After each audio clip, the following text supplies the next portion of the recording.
Alright. Well, I was gonna put that new camera that I just bought, that little action cam, but I don't have an extra SD memory card that I want to spare.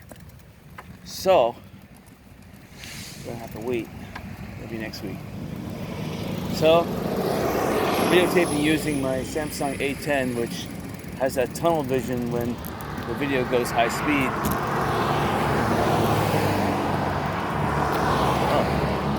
Yeah, and another thing, there's all these cicadas out right now. This must be the year of the cicada. They come out every like 7 or 11 years or something like that. There's just a ton of these big, huge grasshoppers everywhere. They're like golden color. So I just ran over. I mean, they're impossible to go around. There's just in the shade or some areas. There's just so many of them. You have to just travel right over them. You can't risk your life, risk the safety of your bicycle ride by, like, there's one there, just standing there, just not even scared of anyone. So anyway, I'm using my Samsung A10, which has that tunnel vision effect when it's like a hollowing type of look.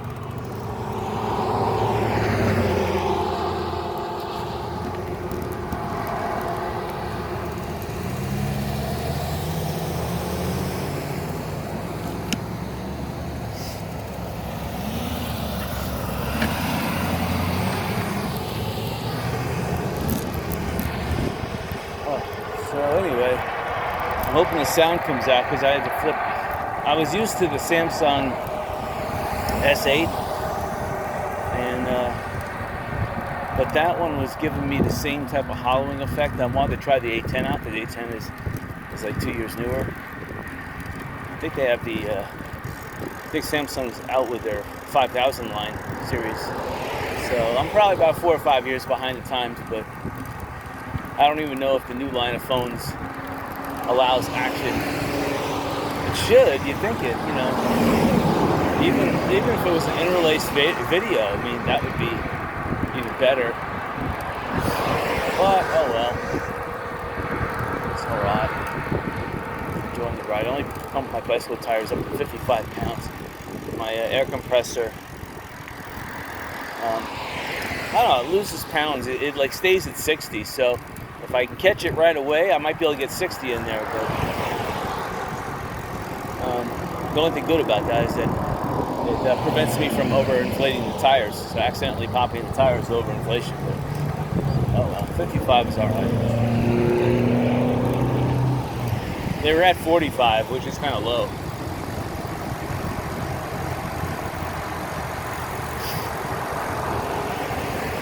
A lot of people are bicycling to Sanibel. Here's one in a folding bike. I guess I'm gonna have to pass them.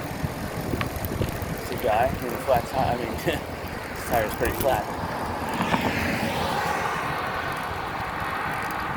He's got a little water bag on the back, so I don't have a water bag. I mean, I bought one. I shouldn't be using it, but I don't know. I like stopping into the Rebel gas station and just buying a drink there. I know, it's wasting money. If I had the water bag on right now, I could put a full, at least liter in it, maybe 2.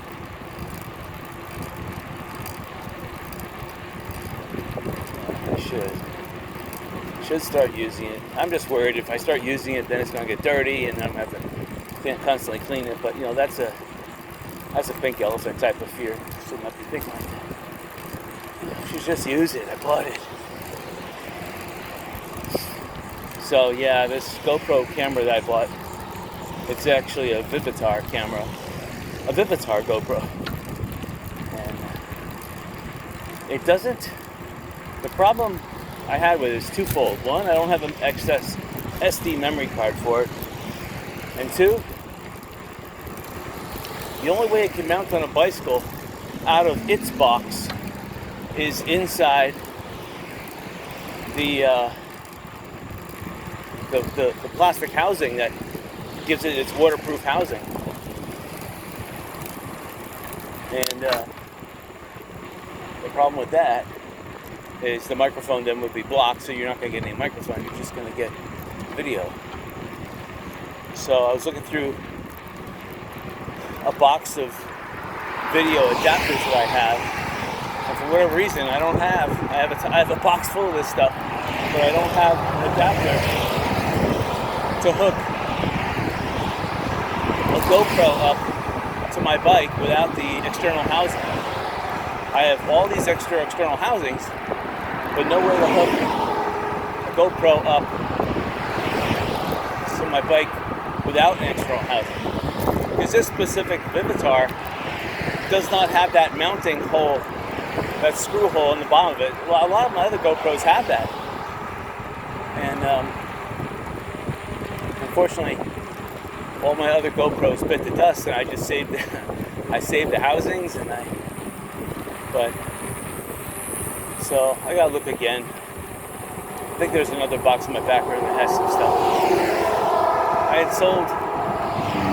I got pissed off at GoPro because of that, and I had sold off all my cameras at one point. So I think I have one more somewhere hidden somewhere. I used to have it on my tennis bike. I have a bike that I've been using to just drive around town. I don't use it to go to the beach on. That's what I call my road bike. And I had a GoPro on that, and it was pretty good, but it was inside the housing because I didn't really want, bicycling around town. Who cares about recording sound? But going to the beach, sound is everything.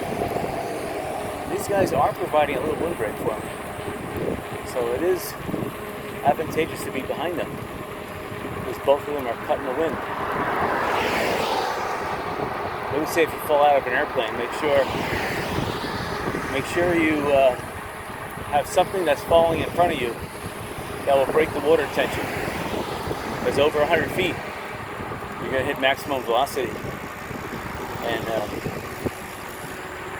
if you hit the water without the water tension being broken, it's like hitting concrete. So they said that if you were, let's say, in a fuselage of a plane strapped into your seat, the plane hit the water, you may survive. You may not survive the whiplash, but you may survive the impact. Unfortunately, you'll have impact with whiplash. So make sure you have one of those inflatable collars that you can get at the airport where to help you sleep in the airplane. That thing, believe it or not, will save you from severe whiplash. In fact, that reminds me, I gotta bring mine. I'm going over to Las Vegas, do some gold mining in August. I chose Las Vegas because, for one, the airfare out of Fort Myers is pretty good. It's a non-stop. And, well, they do charge $25 per luggage to check in. It's not too good, but I mean, they charge $50 at the gate, so you have to prepay.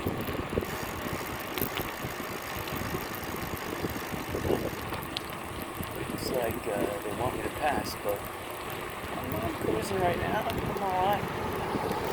I'm gonna walk pass in a second. Oh, I guess I will pass. Bring in the extra currency. Oh, thank you.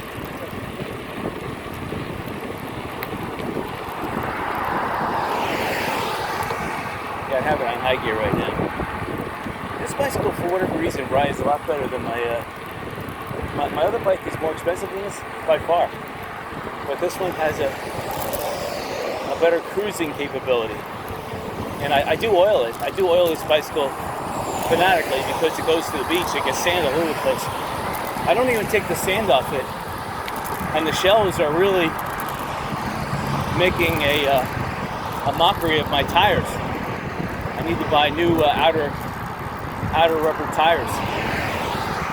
But you know what?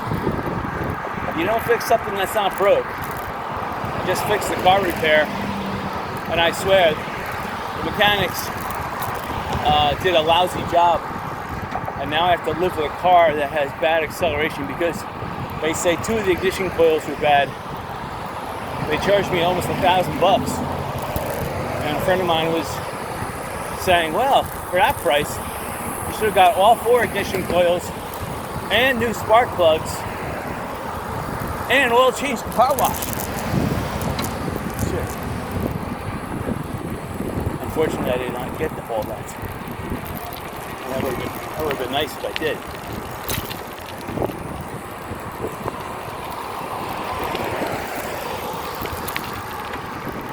Right. It's about 10. A little after 10 o'clock in the morning. It's gorgeous. So here's the Sanibel Toll. You know, it's, I guess, a squirrel we drove over. That was interesting. I didn't know squirrels come this close to the Sanibel Toll, but I guess curiosity kills the cat. Alright. Now, definitely going to have to downshift. Let's see how far I can go without downshift. Looking over at Ponderassa, and Ponderassa, it's, gosh, I see one opening. I see 2 openings. Of course, if you're handicapped, I don't know how you would do that. A handicapped boat? I didn't even make it to the bridge. I had to downshift. All right. I was like 12 feet short of the bridge.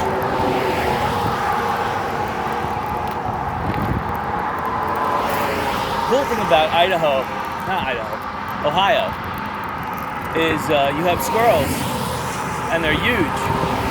And then you also have chipmunks. And they're like the size of squirrels that I'm used to. But the squirrels are like the size of like big Easter bunnies up there. And they're all over the place. Although the squirrels and chipmunks up there seem to be a little smarter than the ones down here. Both the squirrels and the rabbits. They seem to know that crossing a road is dangerous.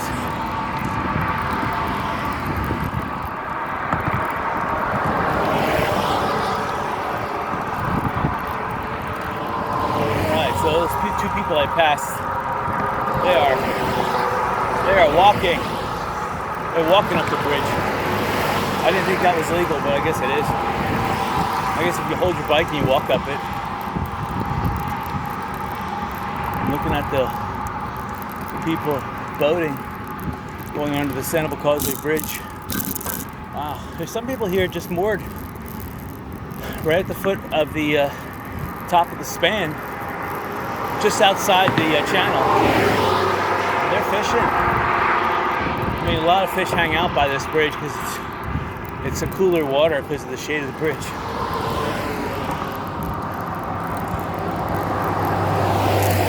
It's a hot one today, I'm telling you. There must be a solar flare going on because the sun's intensity and the heat right now, even at 10 in the morning, is kind of stifling.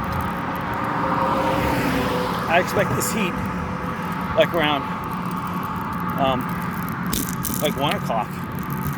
Not now. I can imagine what 1 o'clock. I mean, when I come back, it's going to be 1 o'clock. Oh, I'm going to be famished. Getting over this bridge. This will be like a dream. Alright. So I did pass over 1 penny. Of course, I didn't pick it up. Usually there's brothers and sisters when you see money like that. I was hoping a $10 bill would float on by, but no, I didn't see that either. Alright. Got some cool looking boats going under the bridge. I saw a miniature pontoon boat, like a half-size pontoon boat. That was kind of cool. And then I'm looking right now, and there's some big seaweed flotsam floating here. I'm not sure if the seaweed is anchored to the floor and just growing up like a tree to the surface or what, but there's huge swaths of seaweed growth near the channel of the main Sanibel Bridge here. I'm going really slow because I don't want my camera flipping out. Even though I have it double bungee tied, the video doesn't take good going fast anyway, so it's going to look really...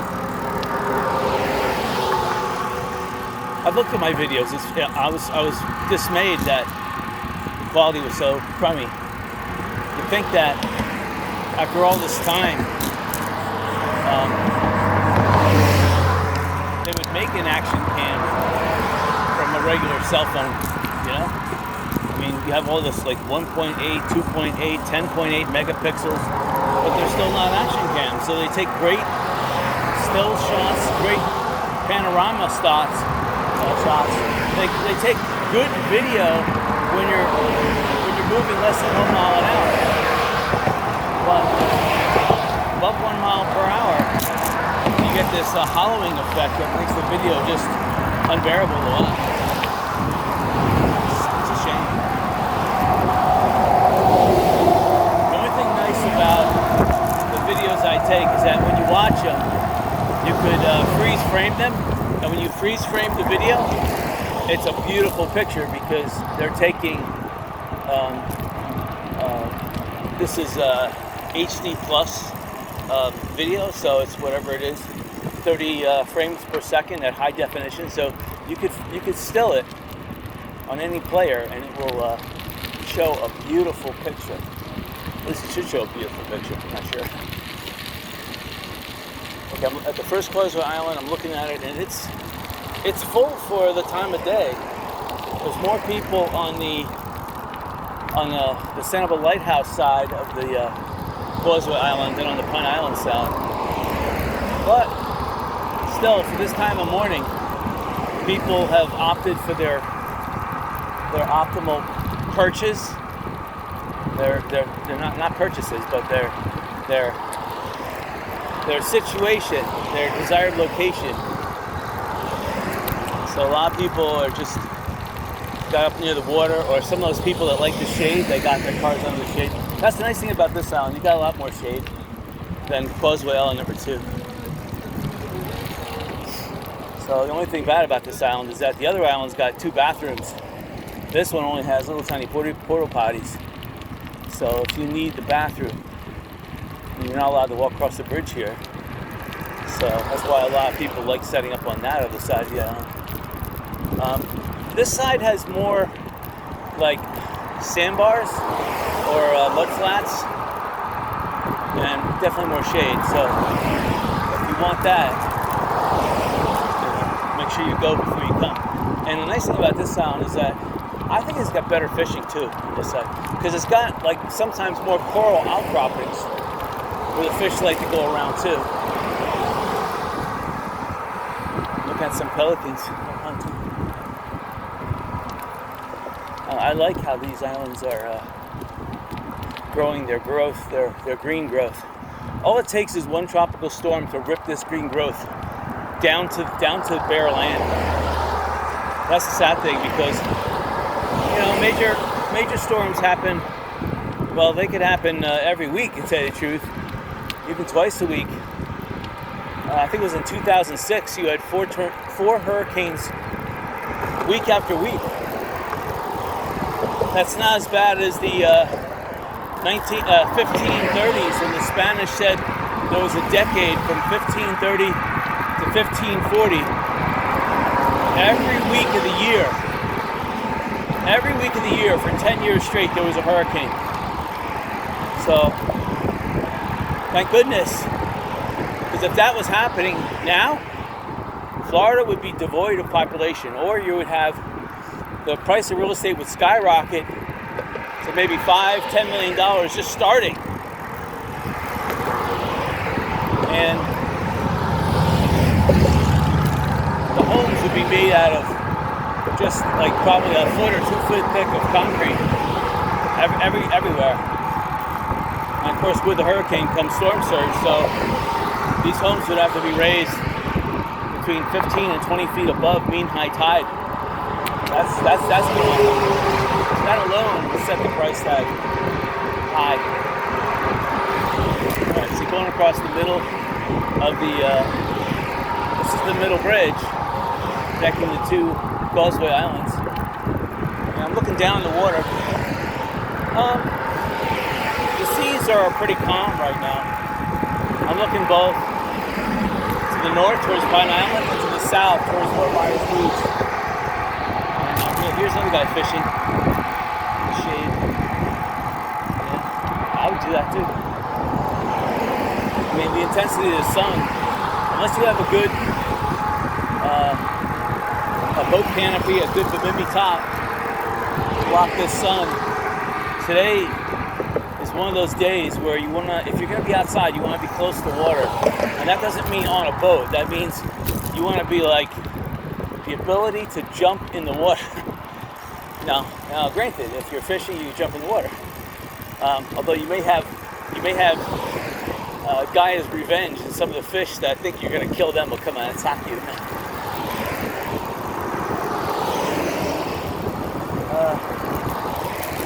All right, this is the second Causeway Island from the toll booth.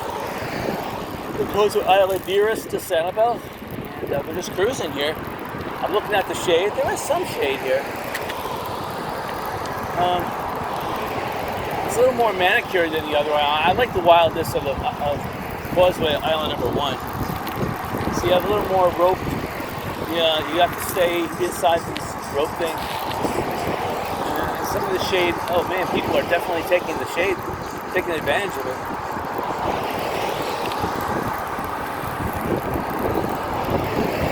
I saw a VW Beetle with a surfboard on it.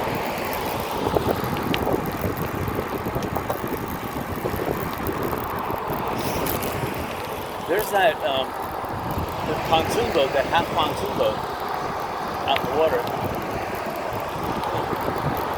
Making a circle line. This island, I guess, is a tad, I don't know, I'm not sure if it's longer or what. It feels like it's a tad longer than the island number 1, but people are taking advantage of the shade everywhere. Trying to park their cars under it, put their picnic tables under it, and of course the people that are smart also brought themselves tents. So they're setting up tents. That's smart. That's probably the best thing to do, because with a tent, guaranteed shade, where the tree, it all depends on how close you can get to it, how big the span of the branches are, but you don't want to be under a tree that's tiny and the shadow moves away from your spot and someone else parks right next to you. That was a nice parking spot right there.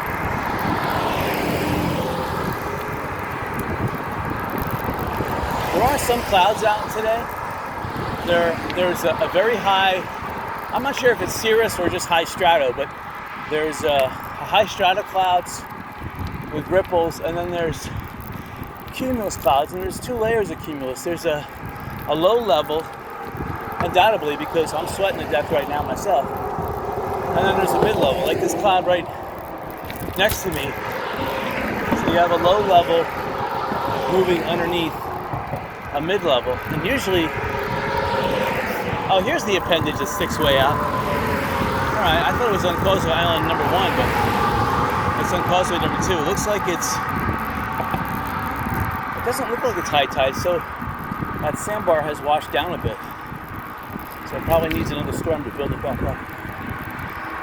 But when you have a small cumulus cloud that rides underneath a bigger cloud, then you're going to develop turbulence. You're going to develop types of wind shear, which will then, of course, lead to rain. Like if you look straight ahead, there's clouds on the horizon there. They're over the beach, and you see there's that low black band. That's that low cumulus, and then there's that white band. A lot of that is also low cumulus, but it has grown to mid cumulus. Low cumulus is between like 3,000 and 4,000 feet. Mid-cumulus is 4 to like 6. That's what we're getting. That type of environment would spawn rain. That stuff bumps into each other enough. I'm surprised this guy ahead of me on his racing bike is not farther along. He must have cruised or something. Relaxed. I'm still on the highest gear. I'm going up over this little hump bridge. There's a lot of nails. I'd like to stop and take these nails that I see on this concrete road surface and throw them in the water. Because someone is going to whether it be a bicycle or a car, they're going to suffer that. And I feel terrible that I'm not helping out. I usually do that. There's another boat. They've parked. It's a nice big boat. Oh, a garbage can. I could use one. All my garbage cans are like garbage people severely beat them up. Oh, that one's better than the ones I have at least 3 garbage cans that are in worse condition than that.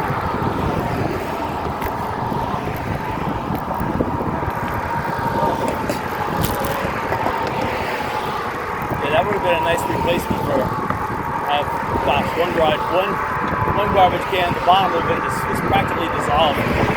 Garbage men, they throw it in the garbage truck and then they crush it like 17 times until it's, it was practically new when they first got it.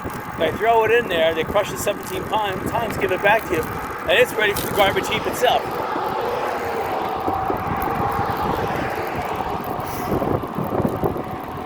There's other boat fish. See, everybody's got the same idea. Except when they moored, they obviously moored with the shadow overcasting their boat. Now, the sun has rise higher in the sky. Here's the other guy going to pass me on bike. That's probably why this guy's going slow, because he's got a... and of course, that's the electric assist bike, so of course he's going to go faster than me.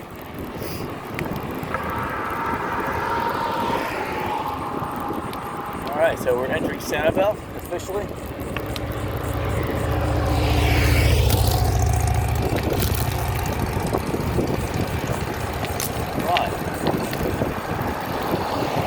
Yeah, see that bike? She's not even turning off onto the bike trail.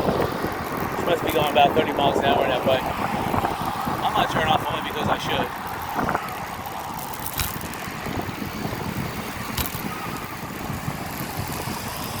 Alright. Alright, thank you. I always say thank you for people who move over. Sometimes you say it just to make them aware you're going to pass them. Some people at the last second can turn it right into you. That would turn an excellent day into a bad day. Talking about lizards, I just saw a lizard cross the bike path. There are some big 4-foot long iguanas now living on Sanibel. I saw a couple down by the Thistle Lodge on Bell. They're living on that little island that Bell has in front of their restaurant. The Thistle Lodge. Oh. See, there is a little pathway back in here that goes right to the dunes, but I'm looking and it's fenced off. And there is another path that goes parallel to this one on the right-hand side, inland ways a little bit. Let's see if I can find it. Let's see it right now. Oh, I see it there. Yeah. Alright, it's about 30 feet in right now. Yeah, where that grass hollow is. Yeah, you can see it now. It comes into about 20 feet. Goes back out. Now it's going back out. Oh, there it is right there. Here's looking back in. And here's a little connector. Yeah, you could have gotten over here. I'd rather ride on asphalt.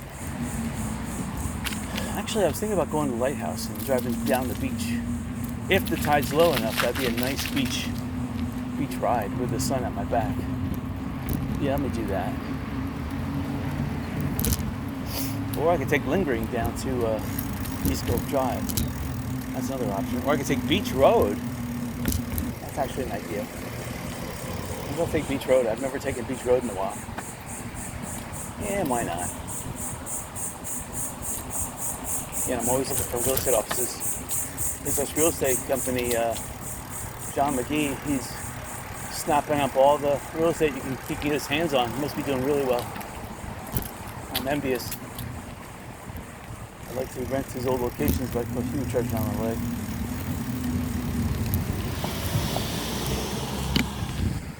Alright, downshift a little bit. Right. Yeah, beach way there. It looks like if there's an opening a little bit. It says dead end, but that's a dead end for cars. Not for bikes. We're just going to go slow. And there is that pathway in the woods here, back about 100 feet. So, oh, thank you. Oh, golly. Thank you.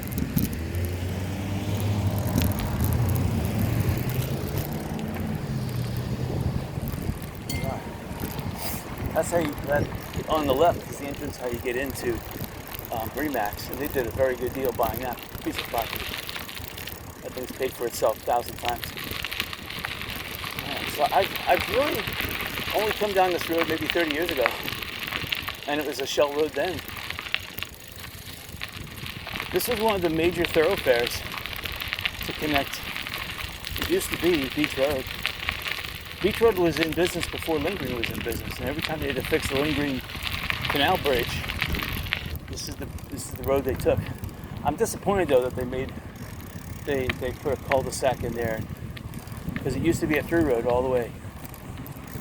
Oh God, there's something on my tire. I gotta get it off. Let's see if this will take it off. If it doesn't, I'm gonna have to stop. I gotta take a look at my tire now. I have a lot of like rips in my tire, and if a shell gets caught in there and I hit something too hard, that will easily puncture the tire. Yeah, this thing, I have to get new tires.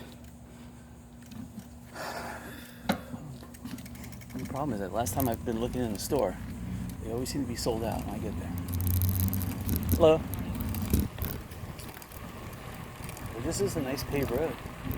Never was like this last time I went down it. So again, that's the thing. The idea, or the perfect scenario, is you buy your property on an unimproved road, right? And it looks kind of dungy and dilapidated a little bit. The road may have potholes and it's flooded. Your car gets dirty, but you know what? Those unpaved roads don't stay unpaved for long. I mean, a road like this, paved like this will last for 40 years. So you buy your house, you build it on an unimproved road, sand road, and in 3 or 4 years, the community gets together, you know, normally when they get a good deal, and they pave the road, and then bingo, next thing you know, they cede the road over to the county or with the city, and bingo. Or even better, they don't cede the road, and their taxes are even less. Because that's pretty much what half your taxes are the road. If you don't have a road, your taxes are half as much. So if you want an expensive house, you don't want to cede your road over to the county or the city. I've never seen these other little communities in here, but that's really interesting. On the right-hand side. There used to be a tortoise trail, or we call it a bike trail, that would connect